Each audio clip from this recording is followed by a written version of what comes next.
आइए सुनते हैं मुंशी प्रेमचंद की कहानी मांगे की घड़ी, मेरी यानी स्वीटी की आवाज में। मेरी समझ में आज तक यह बात ना आई कि लोग जब ससुराल जाते हैं तो इतना ठाट बाट क्यों बनाते हैं।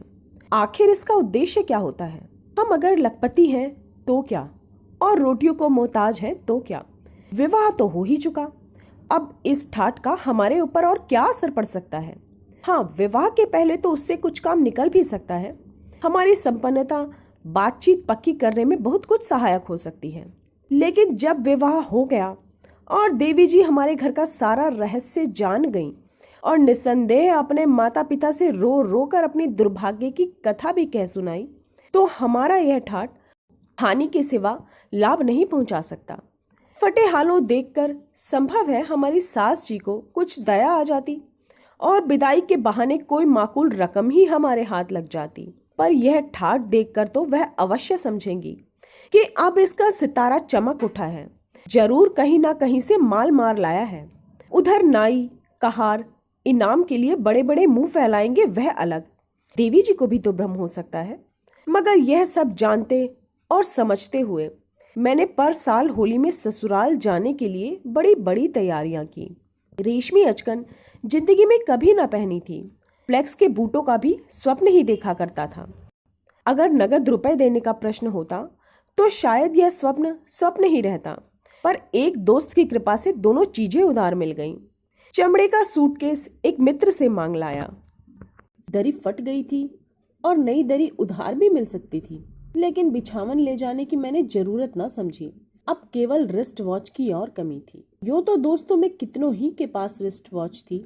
मेरे सिवा ऐसे अभागे बहुत कम होंगे जिनके पास रिस्ट वॉच ना हो।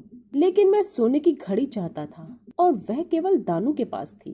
मगर दानू से मेरी बेतकल्लुफी न थी। दानू रूखा आदमी था। मंगने की चीजों का लेना और देना दोनों ही को पाप समझता था। ईश्वर ने माना है, वह इस सिद्धांत का पालन कर सकता है। मैं कैसे कर सकता हूँ। जानता था कि वह साफ इनकार करेगा, पर दिल ना माना। खुशामद के बल पर मैंने अपने जीवन में बड़े बड़े काम कर दिखाए हैं। इसी खुशामद की बदौलत आज महीने में 30 रुपए फटकारता हूँ। 1000 ग्रेजुएटों से कम उम्मीदवार न थे, लेकिन सबके सब मुंह ताकते रह गए और बंदा मूछों पर ताव देता हुआ आया। जब इतना बड़ा पाला मार लिया तो 2-4 दिन के लिए घड़ी मांग लाना कौन सा बड़ा मुश्किल काम था। शाम को जाने की तैयारी थी। प्रातःकाल दानू के पास पहुंचा और उसके छोटे बच्चे को, जो कि बैठक के सामने सहन में खेल रहा था, गोद में उठाकर लगा भींच भींच कर प्यार करने। दानू ने पहले तो मुझे आते देखकर जरा त्योनियां चढ़ाई थी, लेकिन मेरा यह वात्सल्य देखकर कुछ नर्म पड़े। उनके होठों के किनारे जरा फैले। बोले, खेलने दो दुष्ट को, तुम्हारा कुर्ता मैला हुआ जाता है। मैं तो इसे कभी छूता भी नहीं। मैंने कृत्रिम तिरस्कार का भाव दिखाकर कहा, कुर्ता मैला हो रहा है ना, आपको इसकी फिक्र क्यों हो रही है। वाह, ऐसा फूल सा बालक और उसकी यह कदर। तुम जैसों को तो ईश्वर नाहक ही संतान देता है।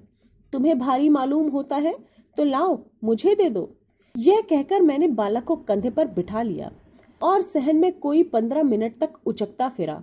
बालक खिलखिलाता था और मुझे दम ना लेने देता था। यहाँ तक कि दानू ने उसे मेरे कंधे से उतारकर जमीन पर पटक दिया और बोले, कुछ पान पत्ता तो लाया नहीं, उल्टे सवारी कर बैठा। जा अम्मा से पान बनवा ला। बालक मचल गया। मैंने उसे शांत करने के लिए दानू को हल्के हाथों से 2-3 धप जमाए और उसकी रिस्ट वॉच से सुसज्जित कलाई पकड़कर बोला, लो बेटा, इनकी एक घड़ी ले लो। बहुत मारा करते हैं तुम्हें। आप तो घड़ी लगाकर बैठे हैं और हमारे मुन्नू के पास नहीं। मैंने चुपके से रिस्ट वॉच खोलकर बालक की बाह में बांध दी और तब उसे गोद में उठाकर बोला, भैया हमें घड़ी दोगे ना। सयाने बाप के बेटे भी सयाने होते हैं। बालक ने घड़ी को दूसरे हाथ से छिपाकर कहा, नहीं, तुमको नहीं देंगे। मगर मैंने अंत में उसको फुसलाकर घड़ी ले ही ली और अपनी कलाई पर बांध ली। बालक पान लेने चला गया। दानू बाबू अपनी घड़ी के गुणों की प्रशंसा करने लगे। ऐसी सच्ची समय बताने वाली घड़ी आज तक कम से कम मैंने तो नहीं देखी। मैंने अनुमोदन किया है तो भी स्विस। दानू, अजी स्विस होने से क्या होता है, लाखों स्विस घड़ियां देख चुका हूँ। किसी को सर्दी, किसी को जुखाम, किसी को गठिया, किसी को लकवा, जब देखिए अस्पताल में पड़े रहते हैं। घड़ी की पहचान चाहिए और यह कोई आसान काम नहीं। कुछ लोग समझते हैं बहुत दाम खर्च कर देने से अच्छी घड़ी मिल जाती है। मैं कहता हूँ तुम गधे हो। दाम खर्च कर देने से ईश्वर नहीं मिला करता। ईश्वर मिलता है ज्ञान से और घड़ी भी मिलती है ज्ञान से। फासिट साहब को तो जानते ही होंगे। बस बंदा यूं ही की खोज में रहता है। एक दिन आकर बैठ गया। शराब की चाट थी, जेब में रुपए नदारद। मैंने 25 रुपए में यह घड़ी ले ली। इनको 3 साल होते हैं, आज तक 1 मिनट का फर्क नहीं पड़ा। कोई इसको 100 आंकता है, कोई इसको 200, कोई 350, कोई 450। मगर मैं कहता हूँ तुम सब के सब गधे हो, गधे। 1000 नीचे की ऐसी घड़ी मिल ही नहीं सकती। पत्थर पर पटक दो तो क्या मजाल कि बल भी आ जाए। मैं, तब तो यार एक दिन के लिए मंगनी ही दे दो, बाहर जाना है। औरों को भी इसकी करामात सुनाऊंगा। दानू, मंगनी तो तुम जानते हो मैं कोई चीज देता नहीं। क्यों नहीं देता? इसकी कथा सुनाने बैठूं तो अलिफ लैला की दास्तां हो जाए। उसका सारांश यह है कि मंगनी में चीज देना मित्रता की जड़ खोदना, मुरव्वत का गला घोटना और अपने घर में आग लगाना है। आप बहुत उत्सुक मालूम होते हैं, इसीलिए 1-2 घटनाएं आपको सुना ही देता हूँ। आपको फुर्सत तो है ना? हाँ, आज तो दफ्तर बंद है। तो सुनिए। एक साहब लालटेने मांगने आए। लौटाने आए तो चिमनियां सबकी सब टूटी हुई थी। पूछा, यह आपने क्या किया? तो बोले, जैसी गई थी वैसी आई। यह तो आपने नहीं कहा था कि इनकी बदले नई लालटेने लूंगा।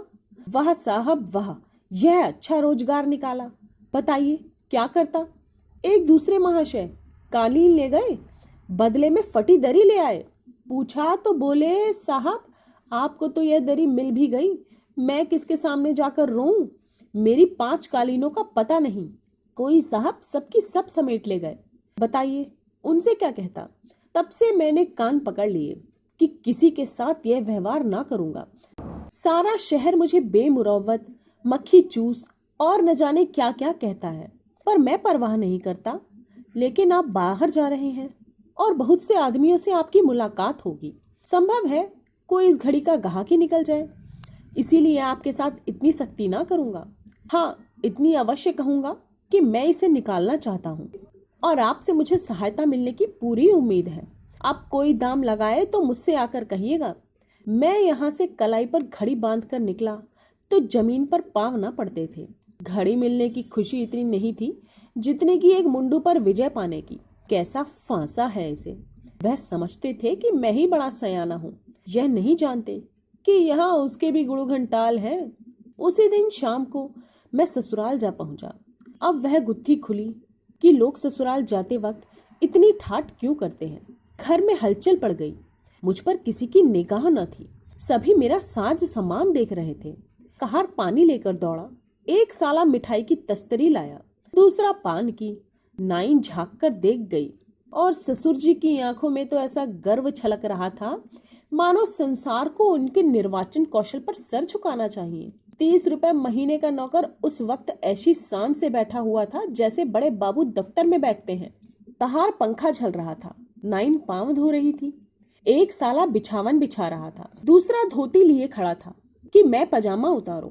यह सब इसी ठाठ की करामात थी। रात को देवी जी ने पूछा, सब रुपए उड़ा आए कि कुछ बचा भी है? मेरा प्रेम उत्साह शिथिल पड़ गया। न शेम, न कुशल, न प्रेम की कोई बातचीत, बस हाय रुपए। जी में आया कि इसी वक्त उठकर चल दूं, लेकिन जब्त कर गया। बोला, मेरी आमदनी जो कुछ है वह तो तुम्हें मालूम ही है।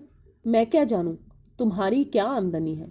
कमाते होगे अपने लिए, मेरे लिए क्या करते हो? तुम्हें तो भगवान ने औरत बनाया होता तो अच्छा होता। रात दिन कंघी चोटी किया करते, तुम नाहक मर्द बने। अपने शौक सिंगार से बचत ही नहीं, दूसरों की फिक्र क्या करोगे?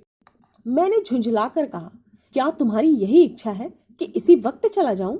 देवी जी ने भी त्योरियां चढ़ाकर कहा, चले क्यों नहीं जाते? मैं तो बुलाने ना गई थी, या मेरे लिए कोई रोकड़ लाए हो? मैंने चिंतित स्वर में कहा, तुम्हारी निगाह में प्रेम का कोई मूल्य नहीं, जो कुछ है वह रोकड़ ही है।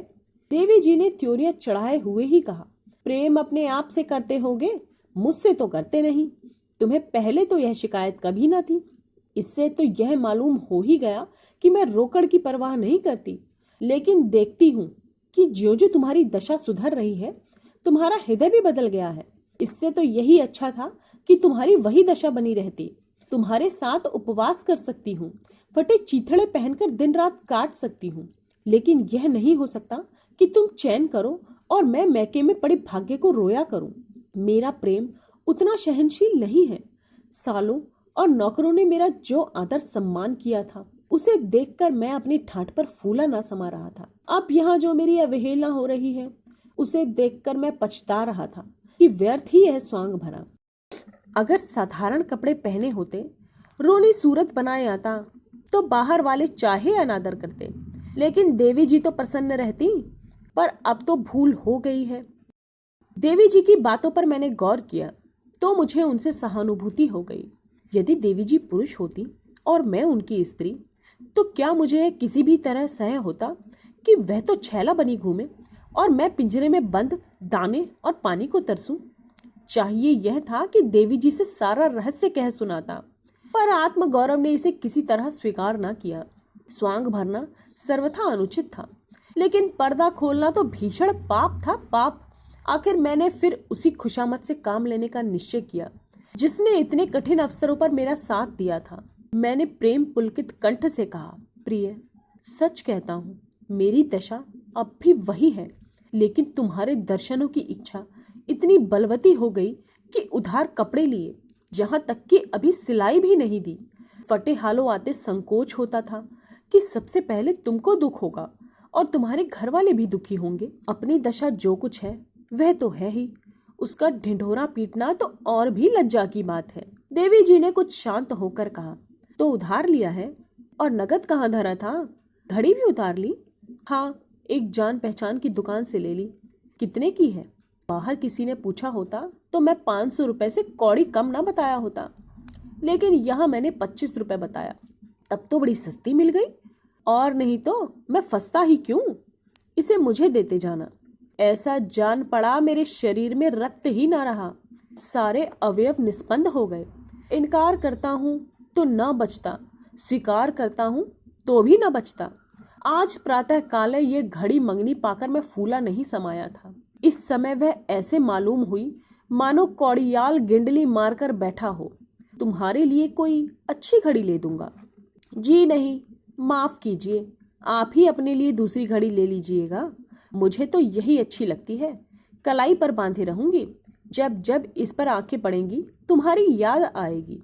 देखो, तुमने आज तक मुझे फूटी कौड़ी भी कभी नहीं दी। अब इनकार करोगे तो फिर कोई चीज ना मांगूंगी। देवी जी के कोई चीज ना मांगने से मुझे कोई विशेष हानि का भय तो नहीं होना चाहिए था, बल्कि उनके इस विराग का स्वागत करना चाहिए था। पर न जाने क्यों मैं डर गया। कोई ऐसी युक्ति सोचने लगा कि वह राजी हो जाए और घड़ी भी न देनी पड़े। बोला, घड़ी क्या चीज है? तुम्हारे लिए जान हाजिर है प्रिय, लाओ तुम्हारी कलाई पर बांध दूं। लेकिन बात यह है कि वक्त का ठीक ठीक अंदाजा ना होने से कभी कभी दफ्तर पहुंचने में बहुत देर हो जाती है और व्यर्थ की फटकार सुननी पड़ती है। घड़ी तुम्हारी ही है, किंतु जब तक दूसरी घड़ी ना ले लूं, इसे मेरे पास रहने दो। मैं बहुत जल्द कोई सस्ते दामों वाली घड़ी अपने लिए लूंगा और तुम्हारी घड़ी तुम्हारे पास भेज दूंगा। इसमें तो तुम्हें कोई आपत्ति ना होगी। देवी जी ने अपनी कलाई पर घड़ी बांधते हुए कहा, राम जाने तुम बड़े चकमेबाज हो, बातें बनाकर काम निकालना चाहते हो। यहाँ भी ऐसी कच्ची गोलियां नहीं खेली हैं। यहाँ से जाकर 2-4 दिन में दूसरी घड़ी ले लेना। 2-4 दिन जरा दफ्तर जल्दी चले जाना। अब मुझे और कुछ कहने का साहस न हुआ। कलाई से घड़ी जाते ही हृदय पर चिंता का पहाड़ सा बैठ गया। ससुराल में 2 दिन रहा, पर उदास और चिंतित। दानू बाबू को क्या जवाब दूंगा, यह प्रश्न किसी गुप्त वेदना की भांति चित्त को मसोसता रहा। घर पहुंचकर जब मैंने सजल नेत्र होकर दानू बाबू से कहा, घड़ी तो कहीं खो गई, तो खेद या सहानुभूति का एक शब्द भी मुंह से निकलने के बदले उन्होंने बड़ी निर्दयता से कहा, इसीलिए मैंने तुम्हें घड़ी नहीं दी थी। आखिर वही हुआ जिसकी मुझे शंका थी। मेरे पास वही घड़ी 3 साल रही, एक दिन भी इधर की उधर नहीं हुई। तुमने 3 दिन में वारा न्यारा कर दिया। आखिर गए कहाँ थे? मैं तो डर रहा था कि दानू बाबू न जाने कितनी घुड़कियां सुनाएंगे। उनकी यह समाशीलता देखकर मेरी जान में जान आई। जरा ससुराल चला गया था तो भाभी को लिवा लाए। जी, भाभी को लिवा लाता, अपनी गुजर होती ही नहीं, भाभी को कैसे लिवा लाता? आखिर तुम इतना कमाते हो, वह करते क्या हो? कमाता क्या हूँ? अपना सिर। 30 रुपए महीने का नौकर हूँ तो 30 खर्च कर डालते हो। क्या 30 रुपए मेरे लिए बहुत है? जब तुम्हारी कुल आमदनी 30 रुपए है तो यह सब अपने ऊपर खर्च करने का तुम्हें अधिकार नहीं। बीवी कब तक मैके में पड़ी रहेगी? और तरक्की 2-4 साल ना हो तो? यह तो ईश्वर ही ने कहा है, इधर तो ऐसी आशा नहीं है। शाबाश, फिर तो तुम्हारी पीठ ठोकनी चाहिए। और कुछ काम क्यों नहीं करते? सुबह को क्या करते हो? सारा वक्त नहाने धोने खाने पीने में निकल जाता है, फिर दोस्तों से मिलना जुलना भी तो है। तो भाई तुम्हारा रोग्य असाध्य है। ऐसे आदमी के साथ मुझे लेश मात्र की भी सहानुभूति नहीं हो सकती। आपको मालूम है मेरी घड़ी 500 रुपए की थी। सारे रुपए आपको देने होंगे। आप अपने वेतन में से 15 रुपए महीना मेरे हवाले रखते जाइए। इस प्रकार 2.5 साल में मेरे रुपए पट जाएं तो खूब जी भर कर दोस्तों से मिला करिएगा। समझ गए ना? मैंने 50 रुपए छोड़ दिए हैं, इससे अधिक रियायत मैं नहीं कर सकता। पर 15 रुपए में मेरा गुजारा कैसे होगा? गुजर तो लोग 5 रुपए में भी करते हैं और 500 रुपए में भी। इसकी न चलाओ, अपनी सामर्थ्य देख लो। दानू बाबू ने जिस निष्ठुरता से ये बातें की, उससे मुझे विश्वास हो गया कि अब इसके सामने रोना धोना सब व्यर्थ है। यह अपनी पूरी रकम लिए बिना न मानेंगे। घड़ी अधिक से अधिक 200 रुपए की थी, लेकिन इससे क्या होता है? उन्होंने तो पहले इसके दाम बता दिए थे। अब उस विषय पर मीन मेष विचार करने का मुझे साहस कैसे हो सकता था? किस्मत ठोक कर घर आया। यह विवाह करने का मजा है। उस वक्त कैसे प्रसन्न थे, मानो चारों पदार्थ मिले जा रहे हैं। अब नानी के नाम को रो। घड़ी का शौक चर्राया था, उसका फल भोगो। न घड़ी बांध कर जाते तो ऐसी कौन सी किरकिरी हुई जाती। मगर तब तो तुम किसकी सुनते थे? देखे 15 रुपए में कैसे गुजारा करते हो। 30 रुपए में तो तुम्हारा पूरा पड़ता नहीं। 15 रुपए में क्या भुना लोगे? इन्हीं चिंताओं में पड़ा पड़ा मैं सो गया। भोजन करने की भी सुधि न रही। जरा सुन लीजिए, 30 रुपए में कैसे गुजर करता था। 20 रुपए तो होटल को दे देता था, 5 रुपए नाश्ते का खर्च था और बाकी 5 रुपए में पान, सिगरेट, कपड़े, जूते और सब कुछ। मैं कौन सी राजसी ठाठ करता था, ऐसी कौन सी फिजूल खर्ची करता था कि अब खर्च में कमी करता। मगर दानू बाबू का कर्ज तो चुकाना ही था। रो रो कर चुकाता या हंस हंस कर। एक बार जी में आया कि ससुराल से जाकर घड़ी उठा लाऊं, लेकिन दानू बाबू से यह कह चुका था कि घड़ी खो गई, अब घड़ी लेकर आऊंगा तो यह मुझे झूठा और लबाड़िया समझेंगे। मगर क्या मैं यह नहीं कह सकता कि मैंने समझा था कि घड़ी खो गई और ससुराल गया तो उसका पता चल गया। मेरी बीवी ने उड़ा दी थी। हाँ, यह चाल अच्छी थी, लेकिन देवी जी से क्या बहाना करूंगा? उसे कितना दुख होगा।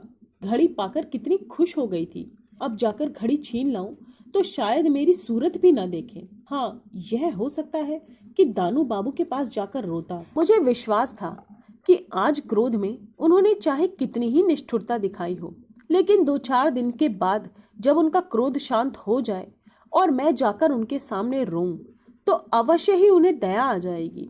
बचपन की मित्रता हृदय से नहीं निकल सकती, लेकिन मैं इतना आत्मगौरव शून्य न था और न हो सकता था। मैं दूसरे ही दिन एक सस्ते होटल में उठ गया, जहां 12 रुपए में प्रबंध हो गया।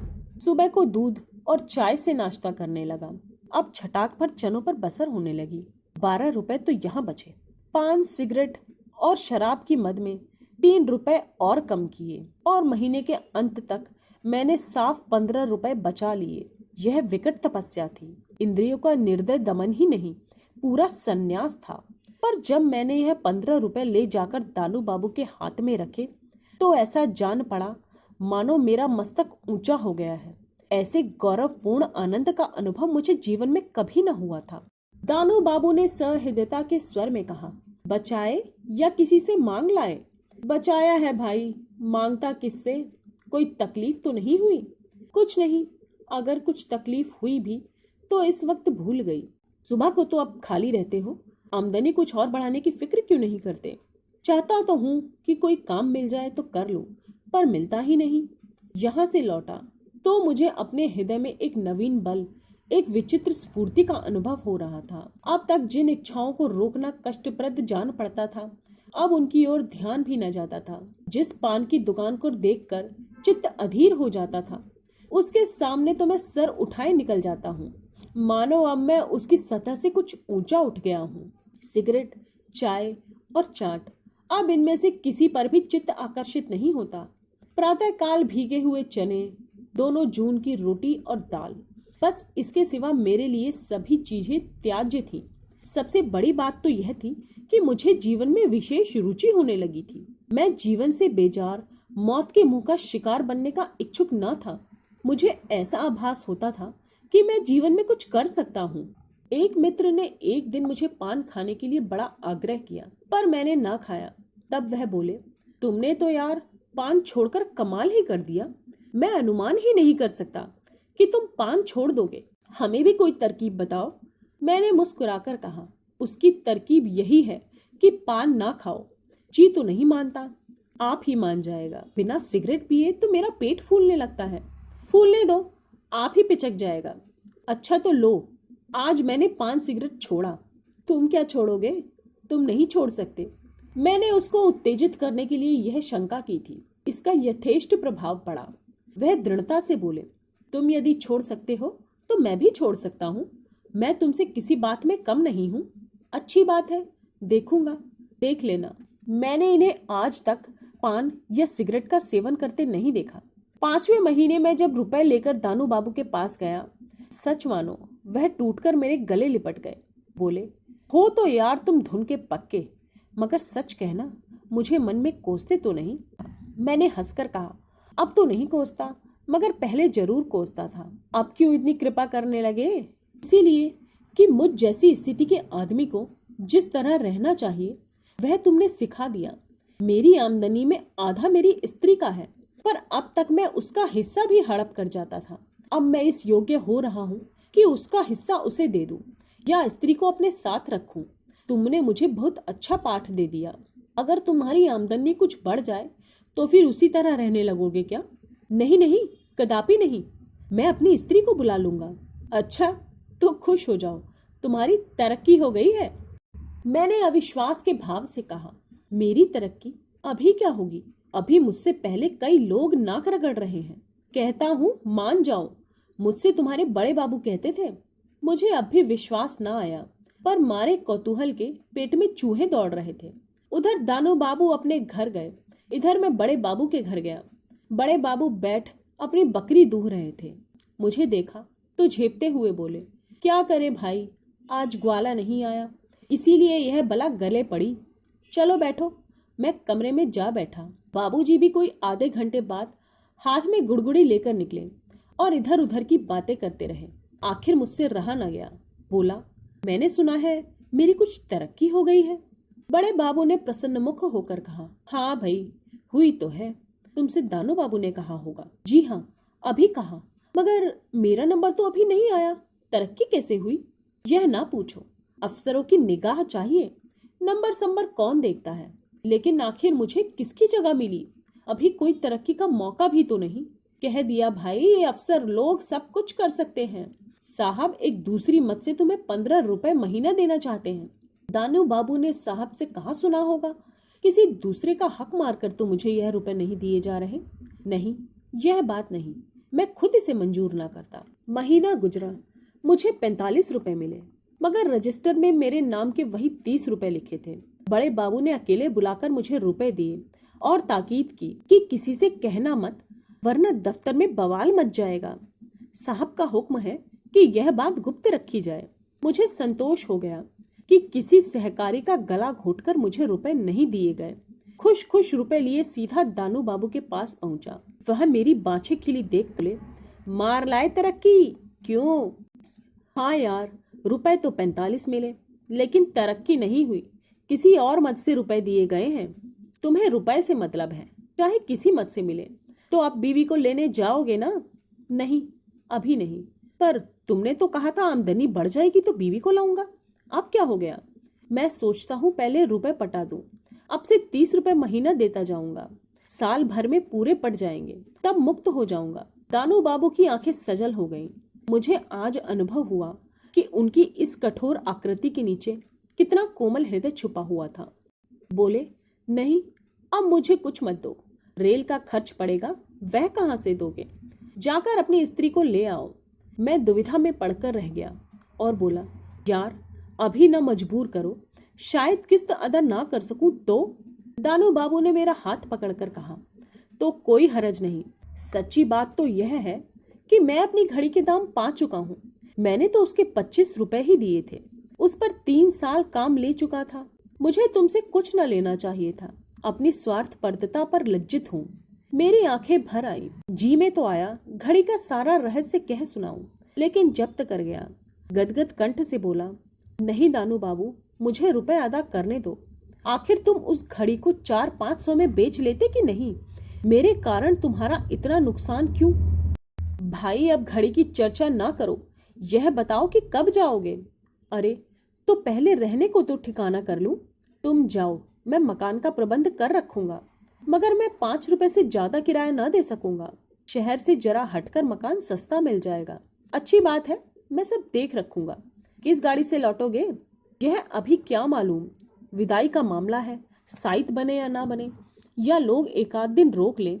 तुम इस झंझट में क्यों पड़ोगे? मैं 2-4 दिन में मकान ठीक करके चला जाऊंगा। जी नहीं, आप जाइए और कल आइए।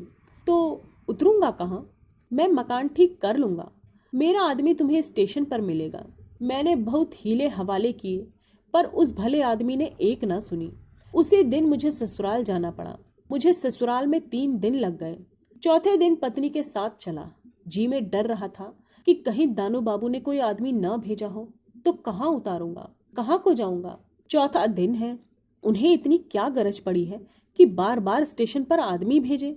गाड़ी में सवार होते समय इरादा हुआ कि दानू को तार से अपने आने की सूचना दे दूं, लेकिन 12 आने का खर्च था, इससे हिचक गया।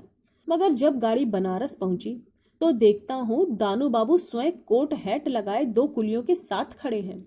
मुझे देखते ही दौड़े और बोले, ससुराल की रोटियां बड़ी प्यारी लग रही थी क्या? 3 दिन से रोज दौड़ रहा हूँ, जुर्माना देना पड़ेगा। देवी जी सिर से पांव तक चादर ओढ़े गाड़ी से उतरकर प्लेटफार्म पर खड़ी हो गई। मैं चाहता था जल्दी से गाड़ी में बैठकर यहाँ से चल दूं। घड़ी उनकी कलाई पर बंधी हुई थी। मुझे डर लग रहा था कि कहीं उन्होंने हाथ बाहर निकाला और दानू की निगाह घड़ी पर पड़ गई तो बड़ी झेप होगी। मगर तकदीर का लिखा कौन टाल सकता है।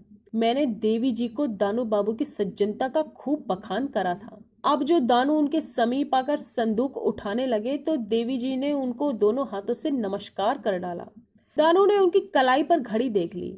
उस वक्त तो क्या बोलते, लेकिन ज्यों ही देवी जी को एक तांगे पर बिठाकर हम दोनों दूसरे तांगे पर बैठकर चले, दानू ने मुस्कुराकर कहा, क्या घड़ी देवी जी ने छिपा दी थी? मैंने शर्माते हुए कहा, नहीं यार, मैं ही दे के आया था, उन्होंने मुझसे छीन ली थी।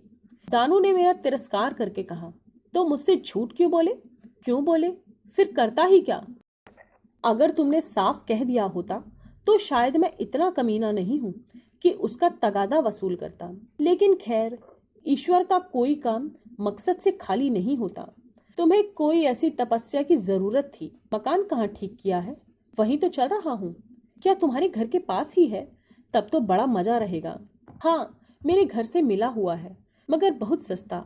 दानू बाबू के द्वार पर दोनों तांगे आकर रुके। आदमियों ने दौड़कर असबाब उतारना शुरू किया। मालूम होता था यह सारी बातें पहले से ही सधी बधी थी।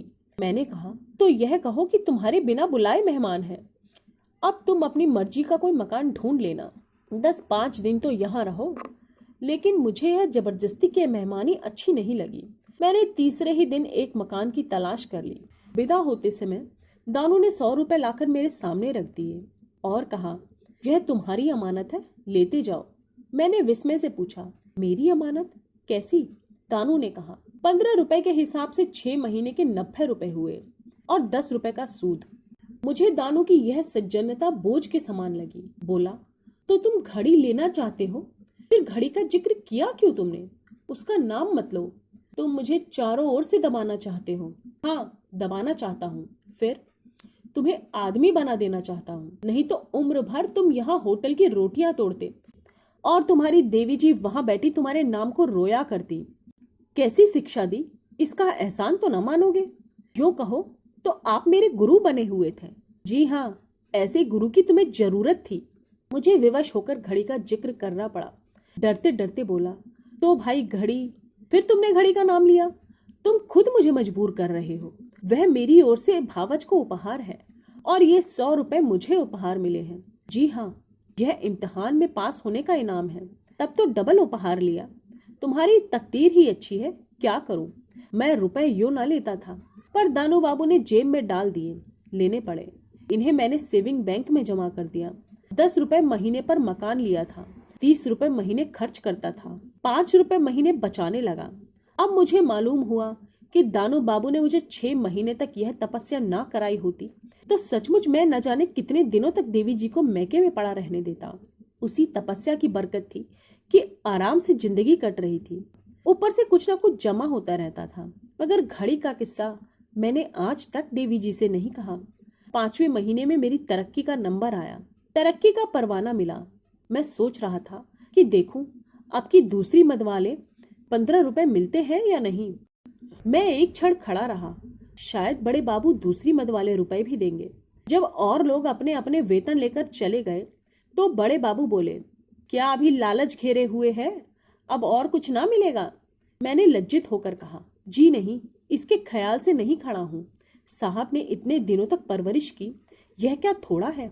मगर कम से कम यह तो बता दीजिए कि किस मद से यह रुपए दिया जाता था। बड़े बाबू, पूछकर क्या करोगे। कुछ नहीं, यूं ही जानना चाहता हूँ। जाकर दानू बाबू से पूछो। दफ्तर का हाल दानू बाबू क्या जानते हैं। नहीं, यह हाल वही जानते हैं। मैंने बाहर आकर एक तांगा किया और दानू के पास पहुंचा। आज पूरे 10 महीने बाद मैंने तांगे किराए पर लिया था। इस रहस्य को जानने के लिए मेरा दम घुट रहा था। दिल में तय कर लिया था कि अगर उसने यह षड्यंत्र रचा होगा तो बुरी तरह खबर लूंगा। आप बगीचे में टहल रहे थे, मुझे देखा तो घबराकर बोले, कुशल तो है, कहाँ से भागे आते हो। मैंने कृत्रिम क्रोध दिखाकर कहा, मेरे यहाँ तो कुशल है, लेकिन तुम्हारी कुशल नहीं। क्यों भाई, क्या अपराध हुआ। आप बतलाइए कि 5 महीने से मुझे जो 15 रुपए वेतन के ऊपर मिल रहे थे वह कहाँ से आते थे। तुमने बड़े बाबू से नहीं पूछा। तुम्हारे दफ्तर का हाल मैं क्या जानूं। मैं आजकल दानू से बेतकल्लुफ हो गया। बोला, देखो दानू, मुझसे उलझोगे तो अच्छा ना होगा, नाहक मेरे हाथों से पिटोगे।